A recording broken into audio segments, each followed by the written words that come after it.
안녕하세요. 2020년 6월 13일 지분경매로 토지개발업자 되기 저자 조홍소입니다. 여기 보이시는 화면에 사례로 풀어보는 지분경매 해결의 두 기둥, 소송과 협상에 관련된 책이 6월 20일 전후로 해가지고요. 이제 대형 서점에 풀립니다. 제가 지금까지 매일경제신문사하고요. 이 지분경매로 토지개발업자 되기, 지분경매에 관련된 내용하고요. 또 개인투자조합에 관련된 책이 있습니다. 개인투자조합 결성 등록 운영하는 방법에 관련된 이 책과 새롭게 사례로 풀어보는 지분경매와 관련한 이 책이 나오는데요. 우리가 지금 진행하고 있는 지분경매로 토지개발업자 되기 이 강의가 순서대로 쭉 끝나고 나고 이 책이 나오게 되면요. 그 다음에 연재할 이제 강의가 사례로 풀어보는 지분경매입니다. 이 책을 6월 20일 한 2주 안에는 이제 책이 나올 것 같습니다. 거의 이제 인쇄 다음 주에는 들어갈 것 같고요. 이제 나올 시점만 기다리고 있습니다. 그래서 이 책 앞면을 잠깐 보면요. 사례로 풀어보는 지분경매의 두 기둥에 관련돼서 이렇게 그 노란색 표지로 많은 분들이 이 부분을 좋다고 해주셨어요. 그래서 지분경매에 밴드에 올려놨더니 많은 분들이 이 표지가 좋다 해가지고 제가 매일경제신문사에 이 표지를 추천했더니 선택이 됐습니다. 그래서 부동산 경매의 이 틈새 시장, 지분경매의 해결 프로세스, 또 실전 사례, 우리 매주 수요일날 저녁마다 하는 오프라인에 실전반에서 진행했던 이러한 사례들의 일부들을 이 책에 올려놨으니까요. 여러분들이 관심 있게 보시고요. 6월 20일 전후로 책이 나온다는 소식을 전해드리면서 오늘 공부 시작하도록 하겠습니다. 오늘 교재는 86페이지 시작합니다. 가압류 가처분, 그동안의 보존처분에 관련된 내용들 쭉 진행을 했는데요. 가처분을 지금 진행하고 있습니다. 물론 가압류도 진행했기 때문에 좀 부족한 부분에 대해서 더 설명을 좀 드려야 될 것 같습니다. 여기 보시면은 가압류 가처분을 신청한 채권자 입장에서는 채권자 여러분들이 이제 지분경매 낙찰받고 타 공유자와 협의가 되지 않으면 공유물 분할 소송을 하기 전에는 부동산 가처분, 또 처분금지 가처분요. 그리고 부당이득금 반환 청구 소송을 제기하기 전에는 부동산 가압류를 신청하게 되는데 바로 신청하는 채권자가 여러분입니다. 그 채권자 입장에서 이 가압류 가처분을 신청하게 되면요. 담보를 해야 됩니다. 담보 제공을 해야 되는데 가압류 같은 경우에는 청구한 채권, 그러니까 부당이득금 반환 청구 채권이 바로 피보전 채권이 됩니다. 청구 채권이 되고 가압류는 금전에 관련해 가지고 보전 처분을 하는 거고요. 가처분의 경우는 목적물가액을 기준으로 해서 담보액을 기준하는데 이 가처분 목적물가액에 관련해서 좀 이따가 자세하게 좀 설명드리고요. 먼저 가압류의 담보 제공 명령을 받았을 때 담보 제공하는 방법이라든가 보증보험과 현금 공탁이 반반 나오는 경우도 있고요. 보증보험이 100% 나오는 경우, 아주 럭키한 경우입니다. 현금 공탁이 100% 나오는 경우는 거의 없습니다. 그렇지만은 사안에 따라서는 그럴 수도 있는 겁니다. 그래서 상대방한테 바로 부당이득금 반환 청구 소송을 제기할 때, 또 제기를 받았을 때 이렇게 금전적인 거라면 소제기 전에 바로 가압류는 금전에 관련된 내용을 바로 보전 처분으로서 신청하는 거다라는 것을 꼭 기억해 주시고요. 통상 본안 소송인 부당이득금 반환 청구 소송은 시일이 오래 걸리다 보니까 그렇다 그래서 엄청난 시일이 걸리진 않습니다. 이 지분경매에 관련된 부당이득금은요. 사안이 너무 간단하기 때문에 그 기간이 바로 오래 걸리진 않지만 바로 소송이 제기되는 기간 동안에 채무자인 타 공유자가 본인 소유 지분에 대해서 처분을 하게 된다 그러면은 여러분이 승소하더라도 다시 또 부당이득금을 회수할 가능성도 굉장히 희박하고요. 또 가압류 자체만으로도 부당이득금 반환 청구 소송을 본안 소송을 하지 않고 가압류 자체만으로도 상대방인 타공유자, 채무자에게 압박을 가할 수 있는 이런 사항이다 이렇게 보시면 됩니다. 물론 부동산이 아니더라도 상대방의 은행 같은 경우에 잔고가 있는 걸 확인할 수가 있고 또 이런 그 금전에 관련된 예를 들어서 채권 가압류인데요. 상대방의 전세보증금이라든가 월급이라든가 퇴직금이라든가 은행 잔고라든가 이런 곳에 바로 채권 가압류로서 가압류 결정한다 그러면 대부분이 현금 공탁이 나오게 됩니다. 그 현금 공탁 가능성이 굉장히 높고 여러분들은 이 지분 경매를 할 때는 채권 가압류를 하는 경우는 거의 없다고 생각하시면 됩니다. 만에 하나 혹시 있다 하면 이 보증금에 관련된 전세 보증금에 관련해 가지고 보증금 채권에 관련해서 채권 가압류하는 경우는 간혹 있는데 거의 대부분이 부동산 가압류를 하는 경우가 제일 많다 이렇게 보시면 됩니다. 부동산 가압류 경우에는요, 보증보험 가름하여 반보를 제공할 수 있다는 담보 제공 명령이 나오는데 그때는 이 보증보험으로 나오게 된다 그러면은 큰 비용을 들이지 않고 가압류를 할 수 있는 장점이 있습니다. 보증보험으로 담보명령이 나온다 하더라도 이런 그 현금 공탁으로 담보를 제공해도 되는데 뭐 그럴 필요는 꼭 없습니다.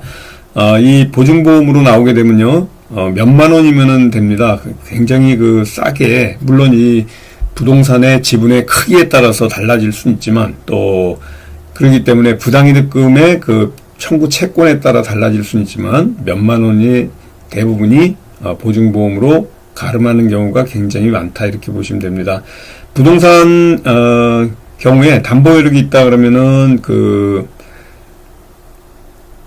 이 여러분들이 부당이득금이 몇 천만 원 나오는 경우보다는 몇 백만 원 나오는 경우가 굉장히 많거든요. 그런 그 부당이득금을 확보할 수 있는 타공유자의 부동산을 가압류해가지고 바로 확보할 수 있는 가능성이 거의 100%다 이렇게 보시면 됩니다.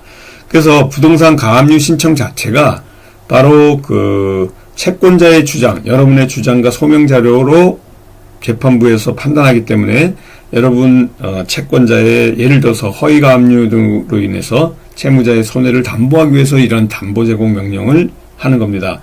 그런데 우리가 하는 경우에는 부당이득금 반환 청구 소송 같은 경우에는 허위로 하는 경우가 거의 없다고 봐야 되니까요.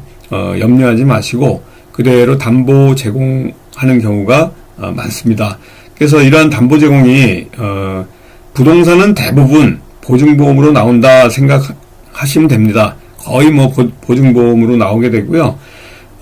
가압류 채권의 이 부당이득금 채권의 그 손해를 입증하는 여부에 따라서 여러분이 소명이 부족하거나 또 판사님 생각에 재판부 결정에 보증보험으로 가름할 수 있다는 문구가 만약에 빠지게 되면 여러분이 신청할 때 보증보험으로 선공탁을 하지 않고 예를 들어서 그냥 실수를 하는 경우 그런 경우에 현금으로 나올 수 있으니까 꼭 현금으로 그 공탁이 나오지 않게 공탁보증보험 증권으로 대신해서 제공할 수 있도록 해달라는 이러한 사유를 꼭 거기다 넣어가지고 선공탁을 하셔야 됩니다. 선공탁이라는 것은 가처분하고 달리 가압류, 부동산 가압류의 이 공탁은 부동산은 먼저 가압류 결정 나기 전에 여러분들이 보증보험 증권으로 끊어서 제출한다 이렇게 보시면 됩니다.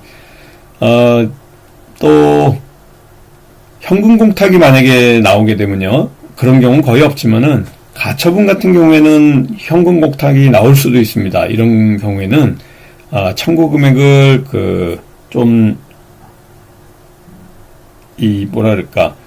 현금을 낮춰서 공탁할 수 있도록 좀 해달라는 취지의 이러한 그 서면을 다시 또 넣기도 하고요. 재판부에 담보 제공 방법의 결정을 좀 바꿔달라는 취지로 현금 공탁을 100% 예를 들어서 나오면요, 현금 플러스 보증보험으로 좀 결정을 바꿔달라. 현금과 보증보험 절반씩으로 바꿔달라. 그래도 좀 부담이 없지 않습니까? 그래서 그런 경우가 종종 있습니다. 그래서 신청을 포기하지 말고 이렇게 바꿔달라는 취지로 좀 얘기하고요. 예를 들어서 관할을 좀 바꿔서 가압류 신청을 넣는 방법이 있습니다. 가압류 같은 경우에 예를 들어서 채권자의 주소 관할에다가 가압류 같은 경우에 넣을 수 있거든요. 이런 지참 채무 의무에 의해서 그런 경우에는 예를 들어서 채무자의 주소지 관할 법원으로 이렇게 재판부를 바꿔서 넣을 수 취하해가지고 사건에 따라서는 관할을 바꿔서 재판부를 바꿔가지고 결정하는 방법도 어떻게 보면 요령이라고 할 수 있어요. 그래서 가압류 같은 경우에는 지금 말씀드리는 게 굉장히 중요합니다. 조금 이런 공탁이 잘못 났을 땐 취하해버리고 예를 들어서 여러분들이 채권자 관할에 넣습니다. 금전 같은 경우에는 지참 채무에 의해서 채권자 관할 법원에 신청할 수 있거든요. 부당이득금 반환 청구 소송을. 그런 경우에는 또 취하한 다음에 채무자 관할에 재판부에 이 가압류를 신청할 수 있는 방법이 있다. 이렇게 보시면 됩니다. 이런 많은 가압류 가처분하는 데 있어서 이런 현금 공탁 또 보증보험 증권으로 대신하는 이런 경우에 대해서 설명을 드렸습니다. 이 보존처분 재판은요, 여러분들을 소환하지 않습니다. 변론기일이 없고요. 그냥 신청이 이유가 있다 그러면 가처분 결정과 동시에 이런 등기 척닥을 할 수가 있고 여러분들이 대부분이 서면 이러한 질의로 가름하게 됩니다. 그래서 이런 물론 형식적 심사를 통해 가지고 법원에서 변론 거치지 않고 서면 심리로 그대로 진행하기 때문에 조금 뭐랄까 보존 처분은 밀행성, 그러니까 몰래 해야 되는 이러한 사안이기 때문에 서면 심리로만 하는데요.